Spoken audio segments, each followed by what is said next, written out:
The piano is a hard instrument to mix. Its sounds can range from percussive to sustained, the notes it plays go from very low to very high, and because it's usually recorded with multiple microphones, it often has a very wide stereo signal. In short, it's a very demanding instrument to work with. To get the piano right in the mix doesn't just take one set technique. It depends on everything else that's going on. So here are 8 pieces of ammunition that can inspire you to take your piano sound off into a new direction.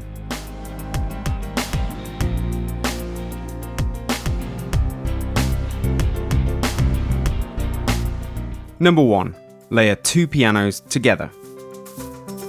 If your piano line was created in MIDI, or if you can make a reasonable approximation of it in MIDI yourself, you can double track the piano with another instrument plugin. Here's a piano part played by the Gentleman in Kontakt.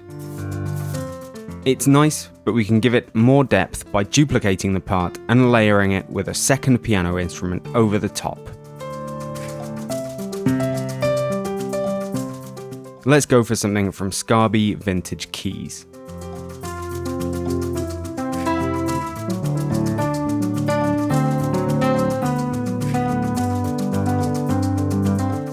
We can also use our DAW's humanizing functions to make each piano performance slightly different. This way, the sound takes on a lot more depth.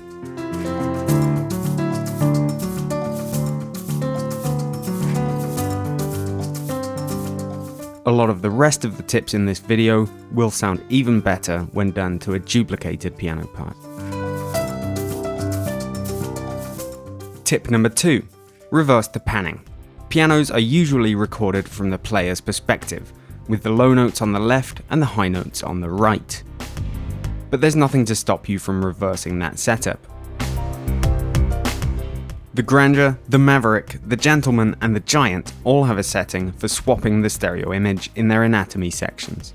For other virtual pianos or for recordings, a plugin like Alex Hilton's A1 Stereo Control can do the business just as well. Let's try swapping the piano's stereo image and seeing how it works in this particular mix.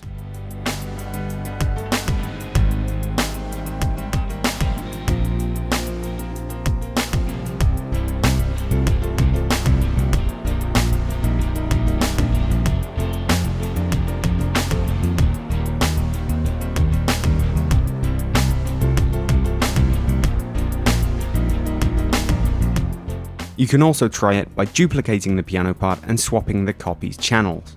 This will bring the lower and higher notes out into both sides of the stereo field while keeping the mid-range notes in the center. Tip number 3. Play low, listen high. In the real world, to play a piano loud, you have to hit the keys hard. In the digital world, that's not the case.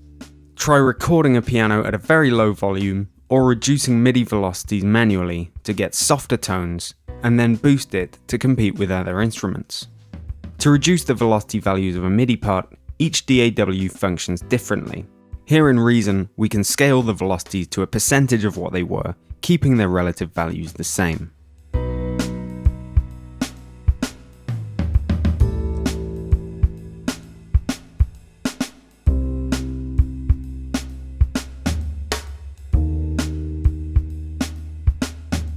It's now so quiet that we can't even hear the piano.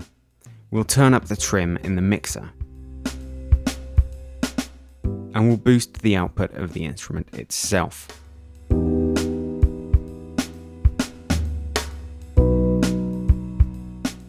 Let's make a dramatic shelf boost to bring out the top end of this piano.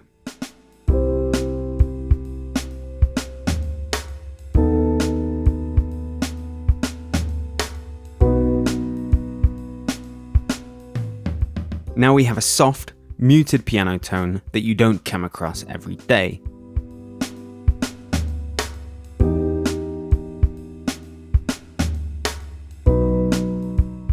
Tip number 4, render the reverb.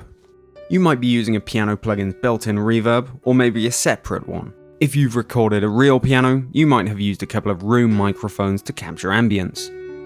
However you've done it, having just your reverb signal printed to audio gives you a lot of flexibility. To print the reverb to a track, we can bounce it, export it, or use a resampling feature, depending on the DAW you're using. Let's try using the reverb part for the first 8 bars over the second 8 bars.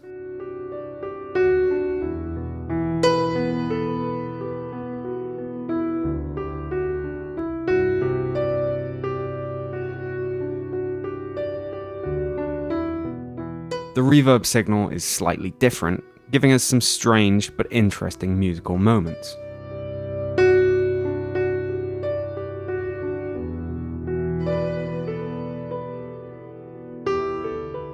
For the next part of the signal, we'll pitch shift the rendered reverb. Try transposing it down by 7 semitones to make it a fifth lower.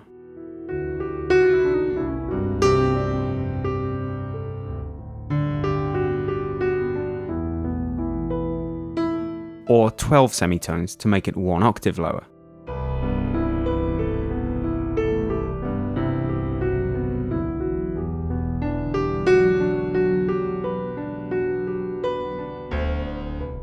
Or raise it by 12 semitones for a glistening reverb an octave above.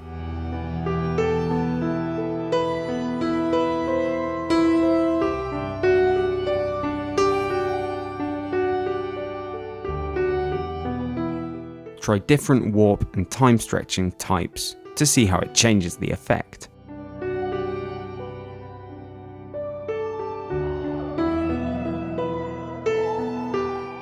We can go even further with a rendered reverb signal, chopping it up, moving it around, reversing it, or putting it back into a sampler for some edited ambience.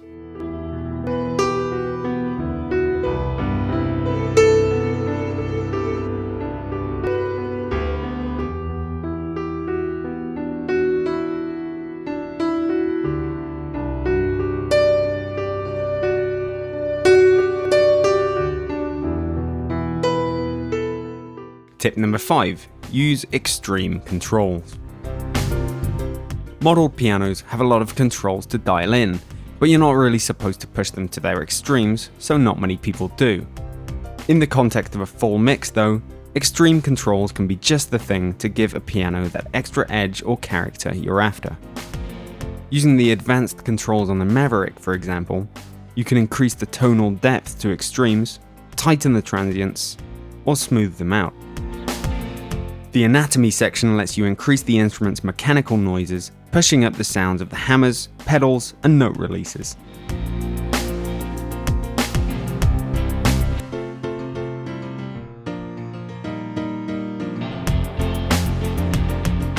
These are definitely very extreme when done to a piano on its own,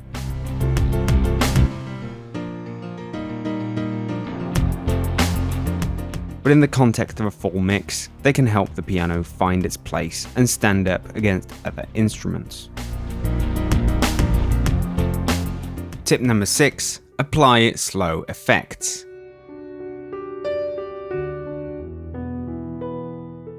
Electric pianos are no strangers to effects, with phasers and rotaries being some of the most common treatments, but acoustic pianos don't share the same tradition. The trick with adding effects to pianos is to do it tastefully, with a bit of restraint. With a tremolo effect, for example, reduce the rate right down and push the effect's depth, amount, or mix controls down as well.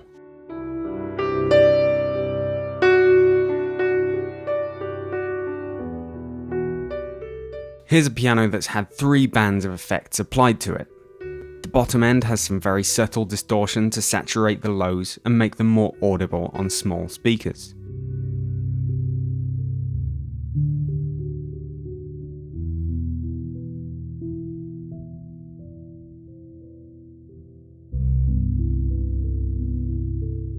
The mids have a tremolo effect applied.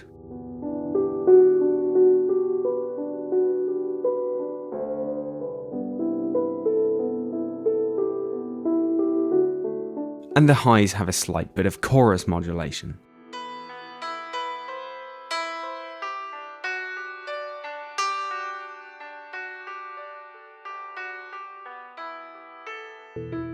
It's hard to notice on its own, but when we mute the processing, the sound loses a bit of richness and a bit of depth.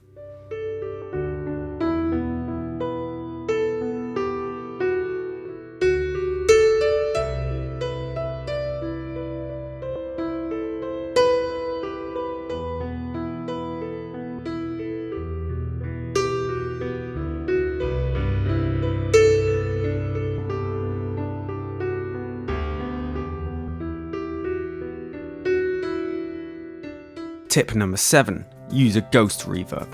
Once you ditch the reverb from your original piano line, you can use a reverb plugin to make your own.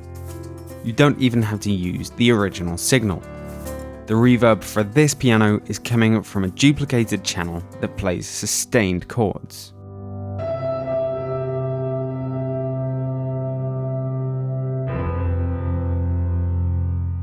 To do this, the reverb is loaded on the other piano track and the dry-wet mix is set to 100% wet.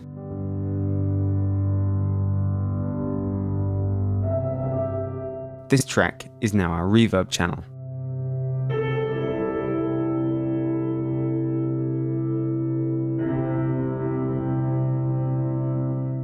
The reverb is also compressed quite heavily to remove the front end attack and bring out the long sustaining tone to go underneath the main piano line.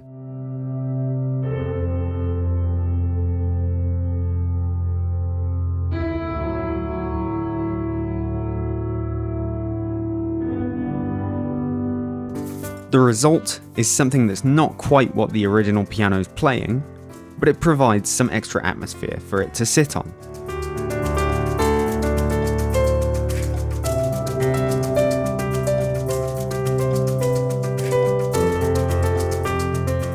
Bonus points if you sidechain compress the reverb signal against the main piano signal.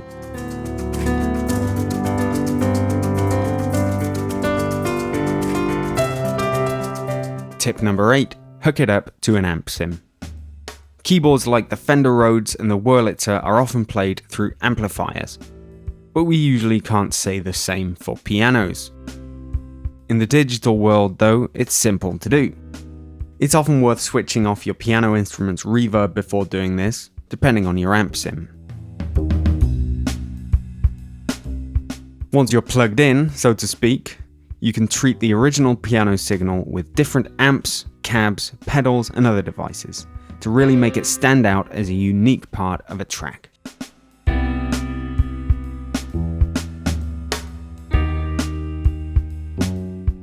We'll give this one some atmosphere with just a touch of overdrive and some modulation effects to bring some movement.